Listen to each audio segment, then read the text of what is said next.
5 reasons to scrap HS2. The costs are astronomical and predicted to rise. At the most recent count, the government estimated that HS2 would cost over £56 billion to build, making it the most extravagant infrastructure project in British history. What's more, every single official figure that's been released so far has been a gross underestimate.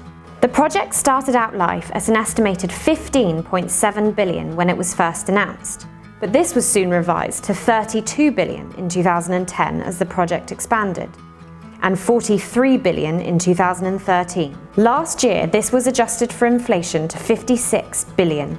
According to our calculations, the full cost of HS2 is likely to exceed £80 billion, and this could spiral even further as time goes by.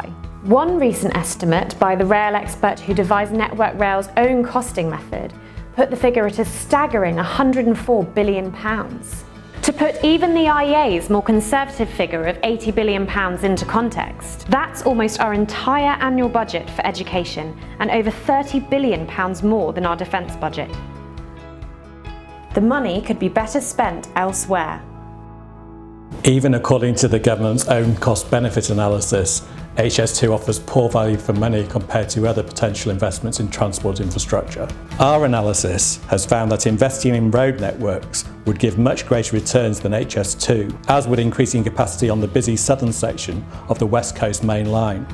Fans of HS2 love to talk about the jobs bonanza that will supposedly arise from the rail network, with supporters claiming that around 27,000 new jobs will be created in construction and other sectors. But the trouble with this kind of state-funded job creation is that it inevitably diverts resources from elsewhere. Based on the cost of the project, this works out at a spend of over £2 million per job created. The project is operating years behind schedule, not to mention behind the times. Both the Public Accounts Committee and the National Audit Office have cast doubts on the current deadline of December 2026 for the first phase of the scheme. But even if the engineers meet this target, lengthy large-scale projects like HS2 run the risk of being obsolete before they've even started. Those who masterminded the Channel Tunnel rail link in the 1990s, for example, didn't anticipate the effect that the low-cost airline boom would have on continental travel. They ended up overestimating annual passenger numbers by almost 20 million. Given the huge advances we've made in technologies like driverless cars, who knows how different the world might be looking by the time this project is finally concluded. The project has little public support. HS2 is a deeply unpopular project which will involve a great deal of disruption and displacement for years to come. High design speeds dictate that HS2's tracks must be as straight as possible, making it difficult to curve around environmental sites or communities. As a result, the government will spend billions compensating residents for falling house prices and buying out homes along the route via compulsory purchase orders. Recent opinion polls have put support for the construction of HS2 at between 35% and just 24%, and yet the scheme enjoys cross-party support. On this topic, the politicians are very much out of touch with the electorate.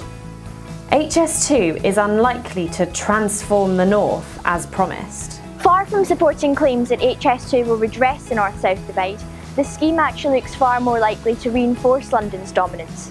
Some forecasting models, including the Department for Transport's own, suggest that London, not the North, will win most economically from HS2, with twice as many journeys having London as a destination compared to the number of journeys leaving the capital. As a majority of trips in HS2 are forecast to be for leisure purposes, in practice, more people and more money will go to London, as will the jobs that support this activity. All in all, HS2 delivers capacity that could be better deployed elsewhere, decades away, and at a huge expense. It's time to scrap this grandstanding project before it's too late.